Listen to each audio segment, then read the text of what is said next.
आज हम समझेंगे class 10th maths NCERT book का चैप्टर नंबर 3 जिसका नाम है pair of linear equation in two variables. आज हम इस चैप्टर की एक्सरसाइज 3.4 के क्वेश्चन नंबर 2 के पार्ट 1 को डिस्कस करेंगे।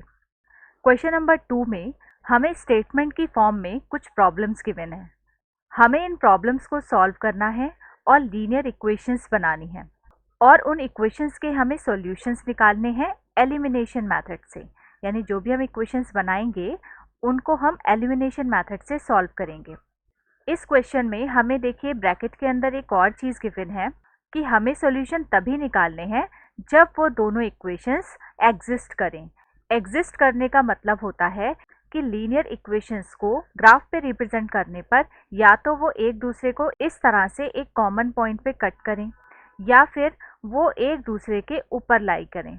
लेकिन अगर वो दोनों लाइंस पैरेलल आ जाती हैं तो उसका मतलब होता है कि वो एग्जिस्ट नहीं कर रही है।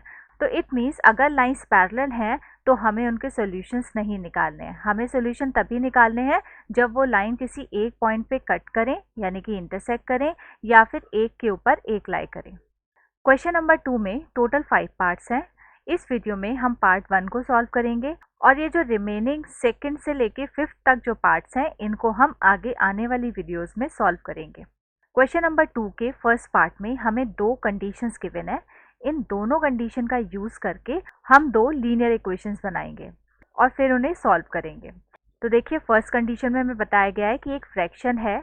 अगर हम इस फ्रैक्शन के न्यूमरेटर में 1 ऐड कर दें और डिनोमिनेटर से 1 को सब्ट्रैक्ट कर दें तो वो जो फ्रैक्शन है वो 1 हो जाता है। और इसी तरह से सेकंड कंडीशन में हमें बताया गया है कि फ्रैक्शन 1/2 हो जाता है अगर हम उस फ्रैक्शन के डिनोमिनेटर में 1 को ऐड कर दें। तो हमें बताना है कि उस फ्रैक्शन की एग्जैक्ट वैल्यू क्या होगी। तो चलिए फर्स्ट पार्ट को अब सॉल्व करते हैं। देखिए यहाँ पर बात की गई है फ्रैक्शन की और हमें पता है कि किसी भी फ्रैक्शन में एक न्यूमरेटर और एक डिनोमिनेटर होता है। तो उस फ्रैक्शन को निकालने के लिए सबसे पहले हम न्यूमरेटर और डिनोमिनेटर को कंसीडर करते हैं। तो हमें लिखना होगा let the numerator be x and denominator be y। अब अगर न्यूमरेटर x है और डिनोमिनेटर हमने y माना है तो हमारा जो फ्रैक्शन है वो हो जाएगा x/y। अब क्वेश्चन की फर्स्ट कंडीशन देखिए। इसमें कहा गया है कि अगर हम फ्रैक्शन के न्यूमरेटर में 1 को ऐड कर दें तो देखिए फ्रैक्शन है x/y और x क्या है, न्यूमरेटर है, और यहाँ पर अगर हम 1 ऐड कर दें तो यहाँ हो जाएगा x+1। और इसी तरह से क्वेश्चन में बोला गया है कि डिनोमिनेटर से अगर हम 1 को सब्ट्रैक्ट कर दें यानी डिनोमिनेटर है y, इसमें से 1 को हम माइनस कर दें तो जो फ्रैक्शन है वो 1 हो जाता है। इट मीन्स इक्वल टू में हमें लिखना होगा यहाँ पर 1। अब सबसे पहले हम कंडीशन 1 को सॉल्व कर लेते हैं। तो देखिए नीचे y-1 है और जब ये इक्वल टू में 1 की साइड जाएगा तो ये मल्टीप्लाई में आ जाएगा। तो हम लिखेंगे x+1 equal to 1 into y-1। x+1 as it is रहेगा। 1 की हम किसी भी चीज़ से मल्टीप्लाई करते हैं तो हमें वही चीज़ मिल जाती है। इट मीन्स यहाँ पर y-1 ही रहेगा। अब देखिए वेरिएबल्स को हम एक तरफ ले आते हैं। अब देखिए इस वाले y को हम ले जाते हैं लेफ्ट हैंड साइड में। तो यहाँ हो जाएगा -1 और ये जो +1 है ये भी इस साइड चला जाएगा तो ये हो जाएगा -1। तो इससे हमारी इक्वेशन बन जाएगी x - y is equal to -2। इसको हम मानते हैं इक्वेशन नंबर 1। अब हम देखते हैं क्वेश्चन की सेकंड कंडीशन।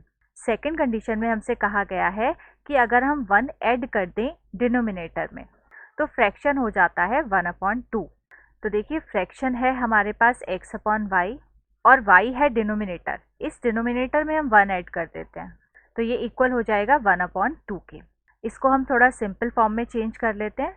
तो हम इस 2 की क्रॉस मल्टीप्लाई कर देंगे x से और ये जो नीचे y+1 है इसको हम 1 से मल्टीप्लाई कर देंगे तो यहाँ पर हो जाएगा 2x इक्वल टू y+1। अब देखिए y को हम ले जाते हैं लेफ्ट हैंड साइड में तो ये हो जाएगा माइनस का y और इक्वल टू में बचेगा 1। इसको हम मानते हैं इक्वेशन नंबर 2।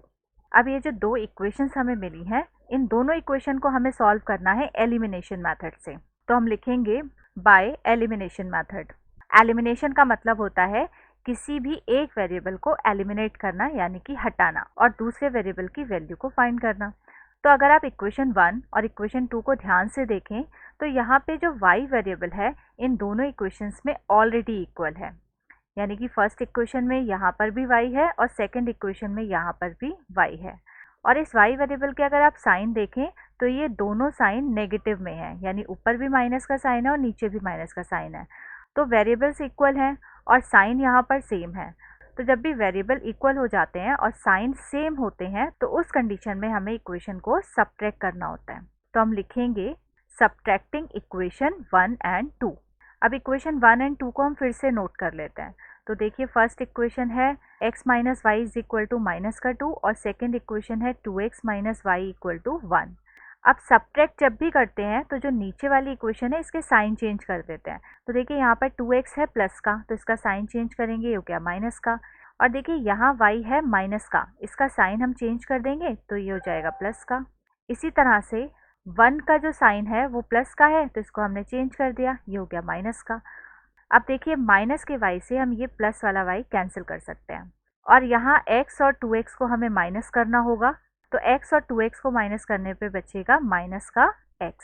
इसी तरह से -2 और -1 को जब हम सॉल्व करेंगे तो मिलेगा माइनस का 3। अब देखिए माइनस के साइन से माइनस का साइन हम कैंसिल कर सकते हैं, तो इससे x की वैल्यू हमारे पास आ जाएगी 3। तो एक वेरिएबल तो हमें मिल गया, यानी कि न्यूमरेटर हमारे पास आ चुका है। अब हमें निकालना है डिनोमिनेटर।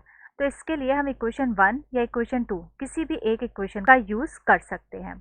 तो y की वैल्यू निकालने के लिए इक्वेशन 1 या 2 जो भी आपको इजी लगे आप उस इक्वेशन का यूज़ कर सकते हैं।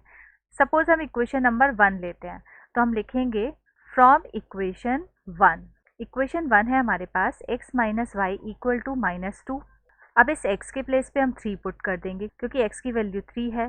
तो 3 माइनस वाई इक्वल हो गया माइनस के 2 के, तो इससे माइनस वाई इक्वल आ गया -2 और ये जो 3 है ये चला गया राइट हैंड साइड में, तो ये हो गया -3। सॉल्व करेंगे इसे तो माइनस वाई इक्वल आ जाएगा -5 के। अब देखिए माइनस के साइन से माइनस का साइन हम कैंसिल कर सकते हैं, तो इस तरह से y वेरिएबल की वैल्यू भी हमारे पास आ गई है। अब ये जो दोनों वैल्यूज़ हमने निकाली हैं x और y की, यही वैल्यूज़ है न्यूमरेटर और डिनोमिनेटर की। तो इनका यूज़ करके अगर हमें फ्रैक्शन निकालना है तो हमारा फ्रैक्शन होगा, तो क्योंकि फ्रैक्शन है x अपॉन वाई, तो वैल्यू रखने पर फ्रैक्शन आ जाएगा 3/5 और यही है हमारा final answer. So I hope आपको ये क्वेश्चन अच्छे से समझ में आ गया होगा। अब हम मिलते हैं नेक्स्ट क्लास में नेक्स्ट पार्ट के साथ, तब तक के लिए गुड बाय।